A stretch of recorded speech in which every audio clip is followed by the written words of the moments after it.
Fernando trouxe aqui para nós hoje um tema, olha só, você tem piedade de si mesmo? Você que nos acompanha, dá uma refletida aí, pensa se realmente isso acontece, né? Se a gente tem piedade de nós mesmos, né? Então o tema de hoje, você tem piedade de si mesmo? Então olha só, a primeira pergunta que eu vou fazer para o Fernando aqui, todos nós temos problemas neste mundo, Fernando? Porque tem gente que fala que não tem problema nenhum, mas nesse mundo todo mundo tem.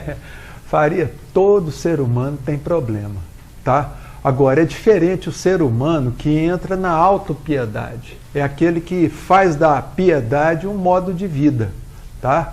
Isso é uma característica muito comum em países latinos, tá? Por exemplo, vou dar um exemplo aqui. Você chega para um amigo, você não encontra ele há muito tempo, e esse amigo, você fala, ô rapaz, como é que você tá? Ô fulano, eu tô bem, mas eu tô com uma dorzinha aqui, uma dor acolá, tô tomando os medicamentos. Tem uns ainda, Faria, que carregam a bolsinha com medicamento para mostrar. Olha o tanto de remédio que eu estou tomando, tem mais de 20 medicamentos. Como se aquilo fosse bacana. Você está entendendo? Quer dizer, as pessoas, por exemplo, que se deixam levar por essa autopiedade, são pessoas que passam a vida se sabotando. Sabotam a si mesmo. São aquelas pessoas, viu, Faria? Muitas vezes a gente fala assim, a pessoa tem autopiedade e tudo, né? Mas é uma pessoa muito egoísta. A gente chama de egocêntrica, aquela pessoa que acha que o mundo é ela que é o centro do mundo, tá certo? Que ela acha que tudo ocorre na vida em função dela.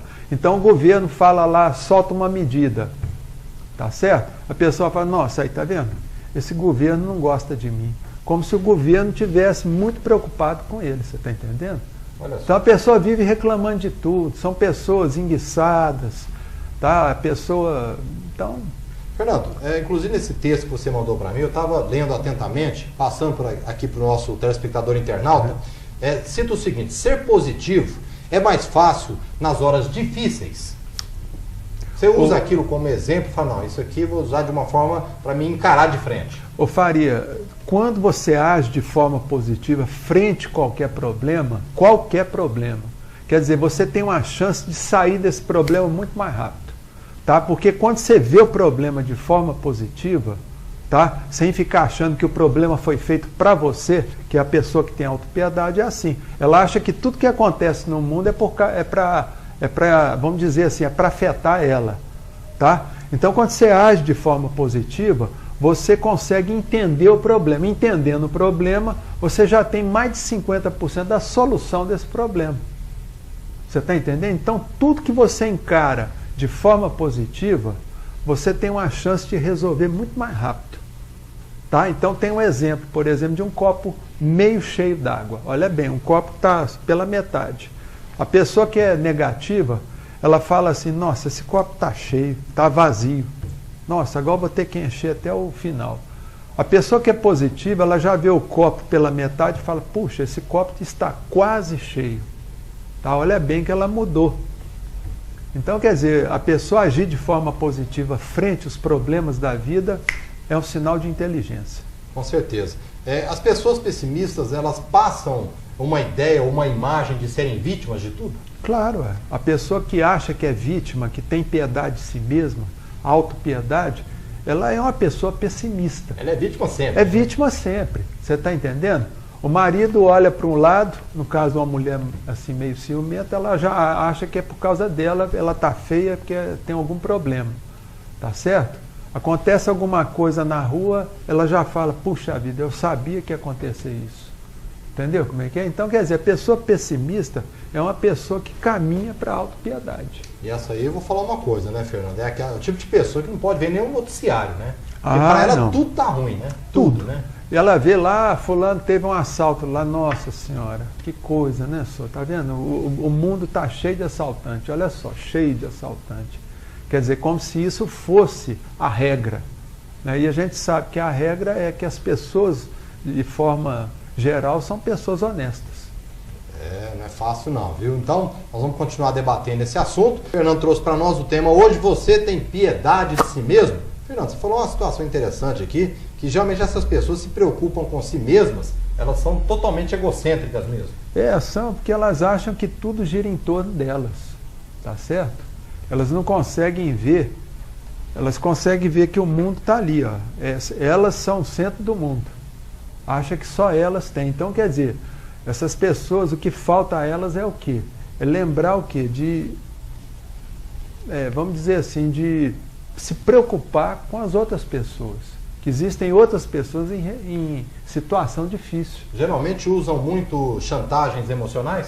Usa. São chantagistas emocionais. Tá? Então eles gostam de fazer chantagem, às vezes tem um filho, uma mãe em relação ao filho, essa mãe fala, meu filho, eu estou doente e tal, mas o filho está querendo ir às vezes fazer uma viagem e tal, não, mas a mãe, não meu filho, não vai não, fica aqui que eu estou passando assim meio mal, estou tomando uns medicamentos. Então quer dizer, acaba sendo chantagista emocional. Então quer dizer, essa autopiedade, viu Faria? Ela vai desembocar também numa doença que a gente chama de síndrome do coitadinho, tá certo? Que é esse tipo de pessoa que acaba virando uma coisa patológica, viu, Faria? A pessoa pode escambar lá para uma hipocondria também, mania de remédio, de doença, que é a coisa toda. E aquilo ali vai tirando a qualidade de vida da pessoa, porque a pessoa com o tempo, viu, Faria? Ela vai perdendo o controle, tá? De tanto ela, vamos dizer assim, ela mentir para ela mesma, eu estou ruim, ela acaba acreditando naquilo e começa a somatizar a doença que muitas vezes era imaginária. Tende a ficar isolada essa pessoa na solidão? Tende, Faria, porque são pessoas extremamente chatas, tá? Inconvenientes. Tá? E a gente sempre fala que o coitadinho, que é esse que vive da autopiedade, ele sempre acaba sozinho. Tá? E quem quiser, por exemplo, tirar prova disso, é só ir até um asilo, e um lar de velhos, tudo, que aí vai ver dois tipos de velhinho lá, que ficam no final da vida no asilo, que é esse velho que tem autopiedade, que é o coitadinho, né? E tem também o egoísta também, que é o chato, que ninguém gosta, fica num canto. Tanto é que você chega, por exemplo, no asilo, você vai conversar com um idoso, se ele tiver autopiedade, ele vai começar a contar os problemas dele. Eu sou cheio de problemas, meus filhos me abandonaram aqui, meus filhos não gostam de mim, aquela coisa toda. E a tendência é justamente essa, né? Família acaba e amigos abandonarem. Não, abandona, porque Faria ninguém aguenta. Tá certo? Uma pessoa negativa, uma pessoa pessimista, você vai conversar com ele e só fala bobagem. O mundo está acabando, não sei o que tem. Você entendeu? Você chega para uma pessoa conversar, a pessoa só vem te contar tragédia. Nossa, aconteceu isso, você ficou sabendo? Aconteceu aquilo. Então, quer dizer, a pessoa ela tem que entender o seguinte, que isso afasta as pessoas. Tá? Porque hoje em dia as pessoas querem o quê? Elas preferem muito mais conviver com pessoas que são positivas. Tá? Que pessoas que estão sempre pensando no melhor. Agora, a pessoa chata, igual com essa autopiedade, ela acaba realmente sozinha, viu, Faria? Geralmente acreditam que as pessoas e o mundo são injustas com essa pessoa. Sempre, ela, né? Porque elas acham o quê? Que elas são o centro do mundo. Tá? Elas não conseguem ver que o mundo, todo mundo está interagindo ali. Ó. Tem gente que está muito pior do que ela. Você vê, por exemplo, pessoa às vezes aposentada, tem uma pensão boa do Estado, mas você chega para ela, está sempre doente, arrumando doença, reclamando. Então, quer dizer, a pessoa se torna desagradável. E aí, o que acontece? Os filhos, os parentes, os amigos, eles vão afastando. Geralmente, Fernando, essa pessoa que tem a autopiedade, ela perde ali a vontade de criar, de inventar, ou seja, de ter pensamentos positivos? Perde, Faria. E geralmente são pessoas que começam a ver a vida em preto e branco. Tá? Por quê? Porque elas só veem problemas. Elas não veem solução, tá? Elas só veem problema. Então a pessoa que só vê problema na vida dela é uma pessoa que está perdendo a capacidade de quê, Faria? De sonhar. Porque o sonho é que dá cor à vida. O sonho é que dá, quer dizer, estímulo para a pessoa viver, para a pessoa manter o sistema imunológico dela bacana, tá certo? Então, quer dizer, porque a gente tem que entender o seguinte, que uma das coisas que adoece a pessoa, Faria, são os sentimentos. São os pensamentos. Se você gosta de viver na autopiedade, tá? Você vai acabar ficando doente mesmo. Podemos dizer que a piedade é uma tortura mental para essa pessoa? É uma autoflagelação, Faria. A pessoa que vive na autopiedade é uma pessoa que ela está sempre cheia de culpa, ela se sente culpada por tudo. Às vezes um filho faz uma besteira, a mãe fala, não, sou eu que sou culpada, coitadinho do meu filho. Nada. É uma pessoa que vive se culpando de tudo. Tá? É uma pessoa que não consegue se auto-perdoar. Porque a pessoa tem que se auto-perdoar para poder, não, eu errei, tudo bem. Eu errei, mas não vou errar mais. E seguir sempre buscando seus sonhos. Com certeza. Bom, o assunto de hoje então, o Fernando trouxe para nós debatermos aqui. Você tem piedade de si mesmo? Tá? Tá aproveitando aí as falas do Fernando, as orientações, para fazer uma autoanálise com relação a essa questão da autopiedade, tá ok? Vamos para... Fernando, voltando aqui no nosso tema, já estamos caminhando para o final. Você tem piedade de si mesmo? E a piedade vem acompanhada de culpa, Fernando? Vem, geralmente, viu, Faria? A pessoa, ela é cheia de culpa. Às vezes culpas reais e culpas também, vamos dizer assim, imaginárias. Tá certo? Porque quando a pessoa tem culpa por uma lambança que ela fez qualquer, ela vai lá e conserta aquilo. Agora tem gente que sente culpa por coisas que ela não pode controlar. Então tem gente que sente culpada quando vê uma criança pedindo esmola na rua. Fala, gente, meu Deus do céu, eu tenho dinheiro, não posso fazer. Você entendeu como é que é? Então, quer dizer, a pessoa que tem autopiedade, ela tem que procurar o quê? Se policiar nessas questões. Tá? Se tem culpa, resolve. Então, podemos dizer que a autopiedade também é um movimento de fuga? Também. A pessoa está fugindo da realidade. A realidade é o quê? Ela existe, os problemas? Existe. O problema existe para ser enfrentado. Tá? E enfrentado quando ele está acontecendo ali. Ó. Então, a pessoa com autopiedade, ela sempre está querendo jogar a culpa nos outros. Ah, mas isso é culpa do governo.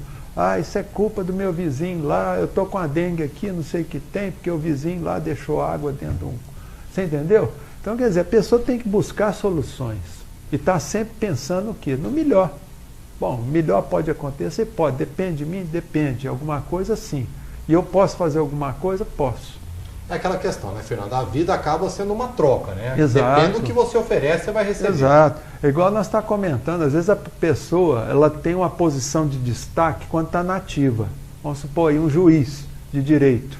E esse juiz de direito, ele aposenta, vamos dizer assim, por idade, lá com 70 anos de idade. E aí ele cai muitas vezes numa situação de autopiedade, viu, Faria? Que eu já vi isso. O sujeito era juiz, aposentou e começou a entrar no estado de depressão. Achar que está doente, arrumando doença, reclamando da vida. Quer dizer, sendo que a pessoa poderia, mesmo aposentando, voltar a ter uma outra atividade. Mas para isso ela teria o quê? Que teria que sonhar. Teria que o quê? Buscar alguma coisa, ter um pensamento positivo. É isso que eu ia comentar, ou seja, analisar os padrões de pensamentos hoje. Isso, tem que tomar muito cuidado. E aí muitas vezes as pessoas perguntam, como é que você sai? Porque na realidade, Faria, a pessoa quando ela entra na autopiedade, é como se ela estivesse entrando em um pântano sedutor. Porque a autopiedade é um pântano sedutor. Você está ali atolado, todo mundo lá tendo atenção com você. Ah, coitadinho do fulano, está atolado ali nas dívidas, está atolado nos problemas, atolado nas doenças, tá certo? E a pessoa ela vai se alimentando daquilo. E aí vem a pergunta final, Fernando. Como sair então da autopiedade? A primeira coisa que a pessoa, para ela começar a sair da autopiedade, Faria, ela tem que parar de pensar em si mesma. Ela tem que parar de pensar só em si, no umbigo dela, que a vida só funciona em torno dela. E começar o quê? A procurar ser uma bênção. Olha só, Faria, que eu estou falando. A pessoa ela tem que procurar ser uma bênção para os outros. Quer dizer, ter uma utilidade, servir as outras pessoas. Quando você parte para servir o próximo, vamos dizer assim, para ser uma bênção na vida dos outros, você não vai ter tempo para pensar em você mesmo. É a dica. É uma das melhores dicas, é parar de pensar em si próprio e começar a querer ser uma bênção na vida dos outros.